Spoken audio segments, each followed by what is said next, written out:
pluie peut-elle laver les fantômes? À Portland, cette nuit-là, elle essayait désespérément, fouettant l'asphalte comme pour en extraire les secrets. Mais la ville gardait obstinément les empreintes du passé, attendant simplement qu'une sirène stridente vienne les réveiller. Il était près de minuit à Portland. La pluie tombait, fine et insistante, tissant des fils d'argent liquide contre le pare-brise de l'ambulance. Julia Dawson était assise sur le siège passager, ses mains gantées, reposant calmement sur ses genoux. Elle attendait le prochain appel, celui qui pourrait ou non survenir avant la fin de son service. Les nuits de Portland possédaient un calme particulier, une tranquillité trompeuse. Au loin, le gémissement d'une autre sirène s'estompait, laissant la ville scintiller sous une brume humide. Soudain, la radio crépita, brisant le silence. Unité 47. Répondez à une urgence médicale. Artemis Country Club sur W Skyline Boulevard. Anaphylaxie possible. Homme adulte, conscient mais état se détériorant. Le corps de Julia réagit avant même que son esprit n'ait traité l'information. L'adrénaline effaça instantanément la fatigue. Bien reçu, en route, dit-elle en faisant un signe de tête à Vicile, le chauffeur. Zena, sa partenaire à l'arrière, attrapa déjà la trousse de traumatologie. Le hurlement de la sirène déchira le crachin alors qu'ils fonçaient vers les collines. Lorsqu'ils arrivèrent, le parking du club était un labyrinthe de voitures de luxe. Les phares des véhicules se reflétaient en éclats sur les flaques d'eau. À l'intérieur du bâtiment opulent, les sons étouffés de rires et de musique s'échappaient de la salle de bal. Un orchestre jouait toujours, imperturbable, malgré la panique évidente qui s'était emparée d'une des tables près de la piste de danse. Un homme en smoking était affalé en avant, le visage dangereusement gonflé. Il haletait bruyamment, cherchant de l'air, tandis qu'une femme à côté de lui criait à l'aide, sa voix aiguë perçant le brouhaha. Julia s'agenouilla à ses côtés, son calme professionnel prenant le dessus. Épinéphrine, 1 milligramme en intramusculaire, ordonna-t-elle fermement. Zena prépara l'injection avec une précision exercée. Julia repéra un site d'injection sur le bras de l'homme et l'aiguillette s'enfonça. Oxygène, 10 litres au masque, maintenant. En quelques instants, la couleur commença à revenir sur les joues de l'homme. Sa respiration sifflante s'apaisa. « Bien, » murmura Julia, en vérifiant son pouls, qui se régularisait. « Nous allons le transférer pour surveillance, mais il est stable. » Un vague applaudissement parcourut la foule, un son tendu, empreint d'un soulagement collectif. Julia se releva, retira ses gants d'un geste sec et se tourna pour chercher l'organisateur de l'événement. C'est alors qu'elle se figea. De l'autre côté de la piste de danse, près de l'estrade, se tenait le marié. Il était grand, vêtu d'un smoking noir impeccable, une petite rose épinglée à son revers. Les lumières douces des lustres en cristal attrapèrent son profil. Un profil affûté, précis et familier, terriblement familier. Le cœur de Julia cessa de battre pendant une seconde interminable. Elle connaissait ce visage. Elle connaissait ses cheveux sombres, cette même courbe de sourire qu'elle avait mémorisée des années auparavant, une image gravée dans sa mémoire comme un trésor perdu. « David » souffla-t-elle, sa voix à peine audible dans le tumulte ambiant. L'homme tourna les yeux vers elle, un éclair de confusion traversant ses traits. « Je vous demande pardon ?» dit-il, poli mais distant. La gorge de Julia se serra. « David Miller, c'est moi, Julia. » Un murmure parcourut les invités les plus proches. La mariée, à ses côtés, se raidit visiblement. L'homme secoua la tête, un froncement de sourcils inquiet. « Vous faites erreur. Je m'appelle Eric Miller. »« Non, » insista-t-elle rapidement, une vague de désespoir montant en elle. « Vous avez la même tache de naissance, derrière l'oreille droite. »« Assez !» Une voix profonde et autoritaire déchira l'air. À la table d'honneur, un homme plus âgé se leva, Richard Montgomery, le père de la mariée. Son visage était rouge de colère. « C'est un événement privé. Faites-la sortir d'ici. » 2 gardes de sécurité s'avancèrent immédiatement. Julia tenta de s'expliquer, mais les mots sortaient de manière confuse, emmêlés. Je... Il ressemble exactement. Dehors, aboya Montgomery. Ils la raccompagnèrent fermement vers la sortie, tandis que les invités chuchotaient derrière leurs mains.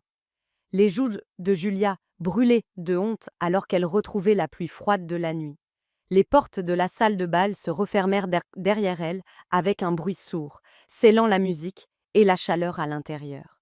Elle resta là, un long moment, trempée et tremblante, regardant les reflets des lumières se brouiller dans les flaques à ses pieds. C'était peut-être l'épuisement, c'était peut-être la folie, mais elle savait ce qu'elle avait vu. L'homme à l'intérieur n'était pas seulement un étranger, c'était le fantôme d'un amour qu'elle avait enterré il y a 15 longues années. La pluie n'avait pas cessé lorsque Julia rentra chez elle. Son appartement, une petite unité au 2e étage près du pont Saint-John, sentait faiblement le café et l'antiseptique, l'odeur de son travail qui s'accrochait à elle. Les lumières de la ville scintillaient sur le trottoir mouillé en contrebas, projetant des ondulations dorées sur le mur de son salon. Elle jeta sa veste humide sur une chaise et s'assit lourdement sur le canapé, trop nerveuse pour dormir. Merche, son vieux chat tigré, s'étira sur l'accoudoir et cligna des yeux vers elle, comme pour lui demander des explications. Julia tendit la main, distraitement, passant ses doigts dans sa fourrure épaisse. « Tu ne me croirais pas si je te le racontais, murmura-t-elle.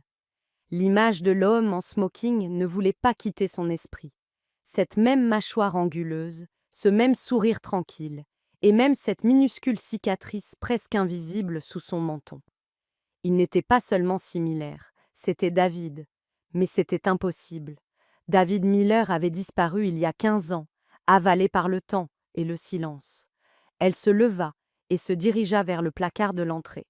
Sur l'étagère la plus haute, hors de portée quotidienne, reposait une boîte à chaussures usée, entourée d'un ruban bleu décoloré.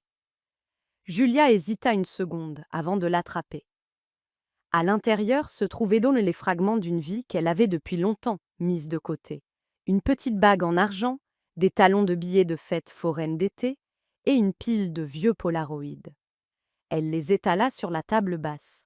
Ils étaient là que là, 2 jeunes visages figés dans un éclat de rire. Elle avait 19 ans, les joues encore douces, les yeux pleins d'une confiance absolue. Il avait 20 ans, une guitare négligemment passée sur l'épaule. Le genre de garçon qui donnait l'impression que le monde était vaste et plein de promesses. David avait été son premier tout. Premier amour, premier chagrin, première leçon sur la fragilité du bonheur. Il était sauvage et charmant, le genre d'homme qui faisait la course avec le vent, juste pour se sentir vivant. Elle était la prudente, toujours à planifier, toujours à s'inquiéter. Ils s'étaient rencontrés lors d'une collecte de sang sur le campus, ironiquement. Elle, en tant que bénévole, lui, en tant que donneur réticent, traîné là par un ami. À la fin de la semaine, ils étaient inséparables. Mais un amour qui brûle trop fort ne dure jamais. La jalousie s'était insinuée au cours de leur 2e année ensemble. Julia l'avait vu rire avec une fille de son groupe de musique, et quelque chose en elle avait cédé. Des mots durs avaient été prononcés. Les excuses étaient venues trop tard. Et juste comme ça, il était parti. Il avait déménagé hors de la ville avec sa mère peu de temps après. Elle avait écrit des lettres qui n'avaient jamais reçu de réponse. Finalement, le silence était devenu sa réponse. Les années s'étaient estompées.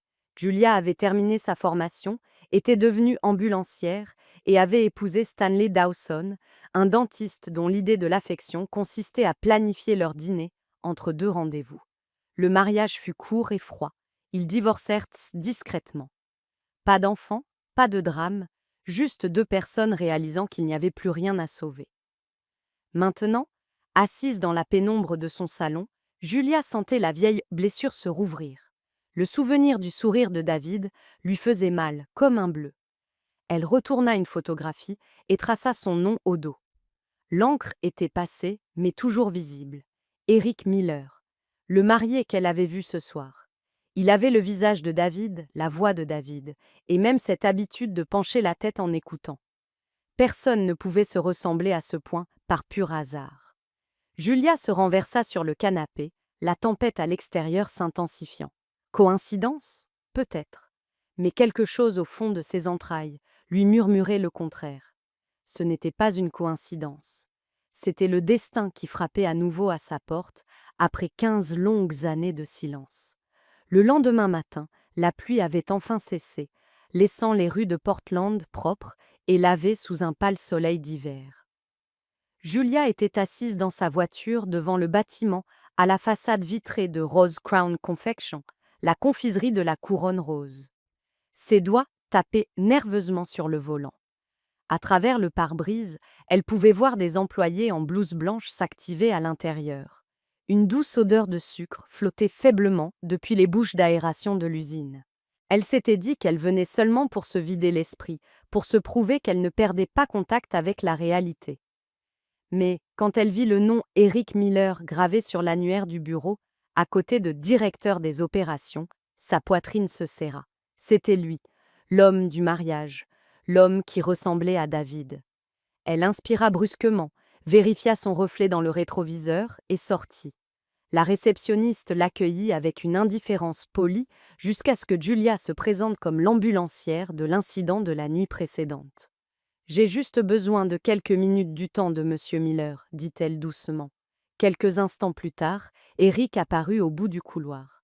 À la lumière du jour, il ressemblait encore plus à David, ses mouvements, sa voix, la manière facile mais prudente dont il se tenait. « Vous êtes l'ambulancière d'hier soir, dit-il, sur la défensive mais pas méchamment. « Oui, répondit Julia, ses paumes moites. Je suis désolée pour la scène que j'ai provoquée. C'est juste que j'ai besoin de vous montrer quelque chose. » Il hésita, puis fit un geste vers un coin tranquille du hall d'entrée. « D'accord, mais faites vite. » Julia plongea la main dans son sac et en sortit un Polaroid décoloré. Dessus, une version plus jeune d'elle-même s'appuyait contre un arbre, riant aux éclats. À côté d'elle, se tenait un homme qui aurait pu être le jumeau d'Éric. Même sourire, mêmes yeux, tout était identique. Éric prit la photo avec précaution, la fixant longuement. Très longuement. « Cela me ressemble, dit-il finalement, la voix incertaine. Mais je n'ai jamais vu cette photo de ma vie. C'est parce que ce n'est pas vous, dit Julia calmement. Son nom était David Miller. Je l'aimais. Il a disparu il y a 15 ans avec sa mère, et je n'ai plus jamais eu de nouvelles. Éric fronça les sourcils, regardant toujours la photographie. « Je n'ai pas de frère, murmura-t-il. Du moins, pas que je sache. Mes parents me l'auraient dit. » Julia déglutit difficilement. David avait une petite tache de naissance derrière l'oreille droite, comme un croissant de lune. Lentement, presque malgré lui, Éric leva la main, effleurant l'endroit juste derrière son oreille. Ses doigts la trouvèrent. Faible mais présente, il devint livide. « Vous voyez » murmura-t-elle. « Vous ne pouvez pas me dire que c'est juste une coïncidence. » Éric expira d'une voix tremblante et lui rendit la photo. « Je ne sais pas quoi dire. Je ne me souviens de rien de tel. Mais je vais demander à mes parents. Peut-être qu'il y a quelque chose que j'ignore. » Julia hocha la tête, la gorge nouée. « S'il vous plaît, faites-le. J'ai besoin de comprendre ce qui se passe. » Il la regarda une dernière fois, les yeux remplis de confusion et de quelque chose qui ressemblait à de la peur. « Moi aussi, » dit-il doucement, avant de tourner les talons et de disparaître dans le couloir. Julia resta là, longtemps après son départ, le faible bourdonnement des machines à bonbons remplissant le silence. Dehors, le soleil se reflétait sur le trottoir mouillé, une lumière vive et froide. D'une manière ou d'une autre, au plus profond d'elle-même, elle savait que ce n'était pas fini. Quelque chose de longtemps enterré était en train de remonter à la surface, et aucun d'eux n'était prêt pour ce qu'ils allaient découvrir. Éric rentra chez lui, ce soir-là avec l'image de la photographie gravée dans son esprit. Les lumières de l'autoroute s'étiraient en longues lignes pâles, devant ses yeux, mais il les remarquait à peine. Chaque mot que Julia avait prononcé résonnait dans sa tête, le même visage, la même tache de naissance, le même nom. Rien de tout cela n'avait de sens. Quand il entra dans la maison tranquille de la banlieue de Portland, une odeur de tisane à la camomille flottait depuis la cuisine. Sa mère, Helen Miller, était assise près de la fenêtre, tricotant un pull bleu pâle. Elle lui sourit quand elle le vit, bien que ses mains tremblent légèrement à cause de l'âge. « Tu es rentré tôt, dit-elle. » Éric ne répondit pas tout de suite. Il posa son manteau sur le dossier d'une chaise et étudia son visage. Maman, j'ai besoin de te demander quelque chose, dit-il finalement. Hélène leva les yeux. Qu'y a-t-il, chérie? Est-ce que j'ai déjà été un jumeau? Les aiguilles à tricoter se figèrent à mi-chemin. Pendant un battement de cœur, il n'y eut que le son de l'horloge au-dessus de la cuisinière. Pourquoi? Pourquoi me demandes-tu cela? Parce que quelqu'un m'a montré une photo aujourd'hui, dit-il, sa voix se tendant. Une photo d'un homme qui me ressemble exactement. Même visage, même cicatrice, tout. Elle a dit qu'il s'appelait David Miller. Hélène perdit toute couleur. Les aiguilles ne glissèrent de ses mains et tombèrent sur la table avec un cliquetis sec. Elle porta une paume tremblante à sa bouche. « Oh mon Dieu !» murmura-t-elle. « Tu l'as découvert ?» L'estomac d'Éric se tordit. « Alors, c'est vrai ?» Des larmes emplirent les yeux de sa mère alors qu'elle hochait la tête. « Oui, tu avais un frère. Vous êtes nés ensemble, deux garçons en bonne santé. Mais il y a eu un incendie à l'hôpital cette nuit-là. La maternité a brûlé. Les infirmières ont couru avec les nouveau-nés. Et quand tout a été terminé, l'un de vous avait disparu. » Il la dévisagea, incapable de respirer. « Disparu? Comment? Comment perd-on un bébé? » Ils ont dit que quelqu'un avait peut-être mélangé les étiquettes, ou peut-être qu'il avait été pris. Nous avons cherché pendant des mois, mais l'hôpital a fermé. Les dossiers ont disparu. Et ton père, il ne supportait pas de continuer à chercher. Nous ne te l'avons jamais dit. Tu étais tout ce qui nous restait. Éric s'écarta de la table, arpentant la pièce. Tu m'as caché ça toute ma vie. Sa voix se brisa, quelque part entre la colère et l'incrédulité. Hélène essuya ses larmes. Je voulais te protéger. Il n'y avait plus rien à trouver, Éric. Parfois, il vaut mieux laisser le passé enterré. Il secoua la tête, s'agrippant au dossier d'une chaise. Non, quelqu'un, là-bas, avait le visage de mon frère. Il était réel, et j'ai besoin de savoir ce qui lui est arrivé. Hélène le regarda, impuissante. Si tu creuses, tu ne ramèneras que de la douleur. Peut-être, dit-il calmement, mais ne pas savoir fait plus mal encore. Il attrapa ses clés et sortit avant qu'elle ne puisse répondre. L'air frais de la nuit lui frappa le visage, le ramenant juste assez à la réalité pour qu'il sorte son téléphone de sa poche. Julia répondit à la deuxième sonnerie. « Éric ? » « J'ai parlé à ma mère, dit-il, sa voix basse et instable. Elle l'a admis. J'avais un jumeau. Il a disparu dans l'incendie de l'hôpital, la nuit de notre naissance. » Il y eut un silence. Puis, le souffle de Julia se coupa. « Oh mon Dieu, ma mère travaillait dans cet hôpital, murmura-t-elle. Elle me racontait des histoires sur cet incendie. Je n'avais jamais imaginé. » Alors peut-être que nous pouvons trouver la vérité ensemble, dit Éric. La voix de Julia tremblait. Oui, nous le devons. En raccrochant, Éric regarda la maison. Sa mère était toujours encadrée par la fenêtre, son visage pâle sous la lumière de la lampe. Pour la première fois de sa vie, il réalisa à quel point il en savait peu sur la famille dont il venait, et combien avait été perdu dans la fumée de cette nuit lointaine. 2 jours plus tard, Julia était assise en face d'Éric dans un café tranquille, niché entre de vieux entrepôts de briques dans le Pearl District. À travers les hautes fenêtres, le soleil de fin de matinée se reflétait sur les flaques laissées par la pluie de la veille. La vapeur s'échappait de leur tasse de café intacte et l'air sentait légèrement les grains torréfiés et le cèdre. Les mains d'Éric étaient jointes sur la table. « J'ai posé des questions, dit-il calmement. Un ami de mon entreprise m'a recommandé quelqu'un, un détective privé, ancien flic. Il s'appelle Peter Harland. » Julia leva les yeux, lasse mais résolue. « Alors engageons-le. J'ai besoin de savoir qui était David, ce qui s'est passé après son départ. » Moins d'1 heure plus tard, ils étaient assis dans le bureau de Harland, un petit espace rempli de dossiers poussiéreux et du faible bourdonnement d'un vieux climatiseur. L'homme lui-même avait la soixantaine, mince, avec des yeux perçants et une voix qui portait une autorité naturelle. Il écouta attentivement pendant qu'ils expliquaient tout. De la photographie à l'incendie de l'hôpital, en passant par la ressemblance troublante entre Éric et David. Quand ils eurent terminé, Harland se renversa dans son fauteuil. D'accord, dit-il. Je vais commencer par les archives de l'hôpital et les actes de naissance de St. Mary's. Ensuite, je remonterai à partir de là. Donnez-moi quelques semaines. L'attente fut interminable. Julia effectuait ses gardes au Portland UMS de manière mécanique, son esprit jamais loin de l'enquête. Chaque fois que son téléphone vibrait, son cœur faisait un bond.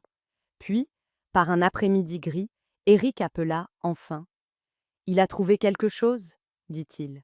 Ils se retrouvèrent au même café, la pluie tapotant contre les vitres. Harland était assis en face d'eux, un dossier couleur manille posé sur la table. Il regarda Julia, puis Eric, son expression indéchiffrable. « Je vais être direct avec vous, commença-t-il. L'incendie de l'hôpital était réel. Les dossiers confirment la naissance de jumeaux nés d'Hélène Miller cette nuit-là. L'un est répertorié comme décédé, mais il n'y a pas de certificat de décès. Le second nourrisson a été enregistré comme transféré, mais sans signature. Après cela, la piste devient froide pendant des années. Il fit une pause. Puis, 15 ans plus tard, un homme nommé David Miller apparaît à Spokane, dans l'État de Washington. Même date de naissance, même trait. Eric se pencha en avant, ses jointures d'or blanchissant. « C'est lui !» Harland hocha la tête. Il travaillait comme cascadeur professionnel, marié à une femme nommée Claire Evans. Ils étaient connus pour faire des spectacles de moto sur toute la côte. Sa voix s'adoucit. L'année dernière, tous les deux sont morts dans un accident de la route près de Bend. Un conducteur ivre a grillé un feu rouge. Pas de parents survivants, pas de frères ou sœurs répertoriés. Le monde de Julia bascula. « Non, murmura-t-elle en secouant la tête. Ça ne peut pas être. Il y a plus, dit Harland doucement. Ils avaient une fille, Emily, âgée de 3 ans. Elle est actuellement dans le système d'accueil du comté de Multnomah. Julia porta une main à sa bouche. Pendant un instant, le café devint flou autour d'elle. Le sifflement de la machine à expresso, le murmure des voix, tout s'effaça sous le battement de son cœur. David était parti, mais une partie de lui était toujours là, vivante, respirante. « Où est-elle maintenant » demanda-t-elle. Harland fit glisser un papier sur la table, une adresse, un numéro de dossier. En placement temporaire, en attente d'une famille d'accueil. Si vous êtes sérieux, vous devrez contacter les services sociaux. Julia essuya ses yeux, sa voix tremblante mais ferme. Je le ferai. Eric tendit la main sur la table, ses mains stables sur les siennes. Nous le ferons tous les deux. Dehors, la pluie s'était arrêtée. Le soleil perçait à travers les nuages, fin et fragile, mais suffisant pour leur rappeler que certains morceaux du passé attendaient toujours d'être retrouvés. Le lendemain matin, l'air était vif et clair lorsque Julia se gara devant le bâtiment des services à la famille du comté de Multnomah. Les portes vitrées reflétaient un ciel gris et ses mains tremblaient légèrement alors qu'elle serrait le dossier que Peter Harland leur avait donné. Elle avait passé la nuit à les lire et les relire, le rapport confirmant la mort de David, la mention d'une fille nommée Emily, âgée de 3 ans.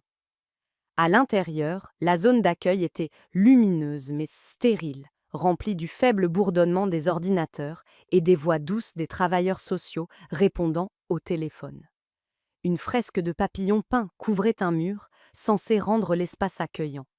Mais pour Julia, cela ne faisait que lui rappeler à quel point tout était fragile. « Je suis ici pour voir Emily Miller, dit-elle à la femme derrière le comptoir. Son numéro de dossier est… » Elle chercha le papier, sa voix tremblant.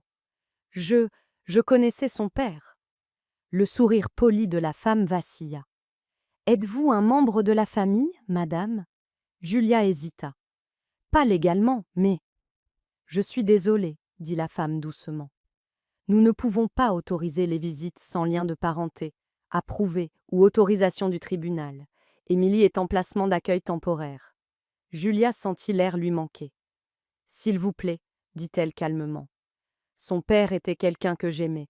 J'ai juste besoin de savoir qu'elle va bien. » Avant que l'employé ne puisse répondre, une voix familière s'éleva derrière elle. « Elle est avec moi ?» Julia se retourna. Eric se tenait dans l'embrasure de la porte, de la pluie encore sur son manteau.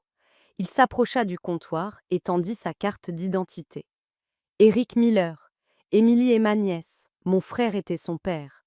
L'expression de la femme changea instantanément. Vous êtes répertorié comme son plus proche parent, dit-elle en feuilletant le dossier. Nous pouvons organiser une brève visite supervisée. Suivez-moi, s'il vous plaît. Les jambes de Julia semblaient faibles alors qu'il marchait dans le couloir. Les murs étaient tapissés de dessins d'enfants, des maisons, des bonshommes allumettes, des soleils avec des visages souriants. Lorsqu'ils atteignirent une salle de jeu, l'assistante sociale ouvrit la porte et s'écarta. À l'intérieur, une petite fille était assise par terre, empilant des blocs de bois en une tour penchée. Elle avait des cheveux châtain clair attachés en une tresse lâche et de grands yeux bleus, les yeux de David. La voir coupa le souffle à Julia. « Émilie, dit doucement l'assistante sociale, tu as de la visite. » L'enfant leva les yeux. Pendant un instant, la confusion vacilla sur son visage. Puis, comme si elle reconnaissait quelque chose d'invisible, elle se leva et marcha droit vers Julia. « Maman, dit la petite fille, sa voix fluette mais certaine. Julia se figea, la gorge nouée. Elle s'agenouilla, les mains tremblantes, et la petite fille jeta ses bras autour de son cou. Julia sentit la chaleur de son petit cœur battre, la douceur de ses cheveux. Tout l'air de la pièce sembla disparaître. Éric se détourna, essuyant ses propres yeux. Julia murmura. « Je ne suis pas ta maman, ma chérie, mais je te promets que tu es en sécurité maintenant. » Émilie leva les yeux vers elle, souriant, ses yeux brillants de confiance. À cet instant précis, Julia sut que ce n'était ni le hasard, ni la coïncidence. C'était le dernier cadeau de David. Un fragment de la vie qu'ils avaient perdu lui était rendu sous la forme de cet enfant. Alors qu'elle tenait Émilie contre elle, la douleur qui avait vécu en elle pendant 15 ans commença, enfin, à s'apaiser. Le domaine des Montgomery se dressait en bordure de la ville, surplombant la rivière Willamette, tel un monument à la richesse et à l'épuisement. Olivia Montgomery Miller dérivait dans ses couloirs de marbre comme sur une scène, toujours habillée pour un public qui n'existait plus. Éric avait cessé d'essayer de suivre son rythme depuis des mois. Ce soir-là, elle rentra à minuit. Son parfum était vif, mêlé de champagne et de fumée. Ses talons claquèrent contre le marbre alors qu'elle jetait sa pochette sur le comptoir. « Ne commence pas, dit-elle sans même le regarder. « Je n'allais pas le faire, répondit-il calmement, posant le livre qu'il ne lisait pas. Mais peut-être devrais-tu me dire où tu étais. Elle rit, un son cassant. À une fête, évidemment. Où veux-tu que je sois tous les soirs? Peut-être que j'aime les gens qui s'amusent encore. Elle se tourna, ses yeux brillants sous les lumières encastrées. Tu t'amusais aussi avant de décider que tu voulais jouer au frère endeuillé. La mâchoire d'Éric se serra. Ne parle pas de lui. Pourquoi pas? Tu es obsédé par cette femme depuis le mariage, Julia, l'ambulancière. Peu importe ce qu'elle est. Est-ce que tu t'entends? Tu es marié, Éric, à moi. Ces mots le coupèrent, mais la part de vérité qu'ils contenaient lui fit encore plus mal. Nous étions mariés, dit-il doucement. Seulement de nom. Tu ne veux pas d'une maison, Olivia. Tu ne veux pas d'enfant. Tu veux du bruit, des lumières, de l'attention. Elle eut un sourire narquois. Et toi, tu veux une tragédie. Peut-être que tu aurais dû l'épouser, elle.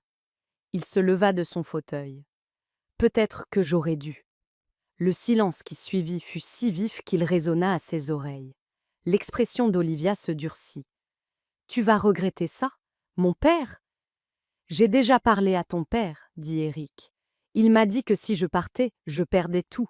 Les voitures, les comptes, les relations d'affaires, tout. Elle croisa les bras. Alors tu reviendras en rampant dans un mois. Il soutint son regard. Non, je vais construire quelque chose de différent. Son rire le suivit dans le couloir, cruel et résonnant. Tu n'es rien sans nous, Éric. Tu ne l'as jamais été. Lorsqu'il atteignit le garage, la pluie recommençait à tomber, douce d'abord, puis régulière. Il chargea une unique valise dans le coffre et conduisit jusqu'à ce que les lumières de la ville se brouillent derrière lui. Quand il s'arrêta, ce fut devant le petit appartement de Julia, près du pont Saint-John. Les fenêtres brillaient faiblement sous la pluie. Il resta un moment sur le porche, ne sachant pas s'il devait frapper. Puis, la porte s'ouvrit. Julia se tenait là, dans un cardigan, ses cheveux détachés autour de son visage, la surprise vacillant dans ses yeux. Éric. Il essaya de parler, mais sa voix se bloqua. Puis-je Puis-je rester ici, juste pour un moment? Elle n'hésita qu'une seconde avant de hocher la tête. Entre. À l'intérieur, les jouets d'Émilie étaient éparpillés sur le tapis et une légère odeur de cacao flottait dans l'air. Julia lui tendit une serviette. Il sécha ses cheveux, la regardant s'agenouiller pour ramasser les blocs. « Nuit difficile ?» demanda-t-elle gentiment. « On peut dire ça. » Il réussit à esquisser un faible sourire. « Je crois que j'ai enfin fait ce qu'il fallait. » Elle leva les yeux vers lui. Quelque chose de non dit passa entre eux, une compréhension silencieuse née d'une perte partagée et de secondes chances. Dehors, la pluie continuait de tomber, régulière et implacable. Mais à l'intérieur de ce petit appartement, pour la première fois depuis des années, Éric sentit le poids sur sa poitrine commencer à se soulever. Une année entière s'était écoulée depuis la nuit où Éric s'était présenté à la porte de Julia. Le monde autour d'eux semblait plus doux, maintenant, plus calme, plus stable. Le petit appartement qui avait semblé autrefois trop silencieux était maintenant rempli de rires, de jouets et de l'odeur des pancakes le dimanche matin. Ce matin-là, une lettre des services à la famille du comté de Multnomah reposait sur le comptoir de la cuisine. L'enveloppe portait le cachet « Approuvé ». Les mains de Julia tremblaient en l'ouvrant. Au moment où elle lut les mots « Adoption finalisée », son souffle se coupa. Elle regarda Éric, les larmes se formant déjà. « Elle est à nous », murmura-t-elle. Éric la prit dans ses bras, la voix étranglée par l'émotion. « On l'a fait. Elle est à la maison pour de bon. » De l'autre côté de la pièce, Émilie était assise par terre, en train de colorier, fredonnant pour elle-même.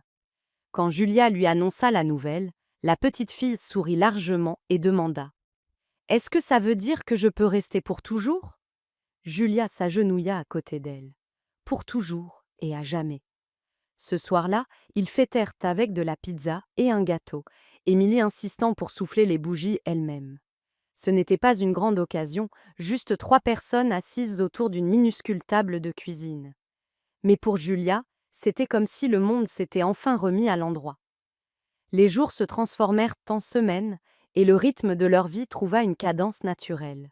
Julia travaillait toujours ses gardes à Portland UMS, bien que moins souvent maintenant, tandis qu'Éric gérait son nouveau poste dans une petite entreprise de logistique.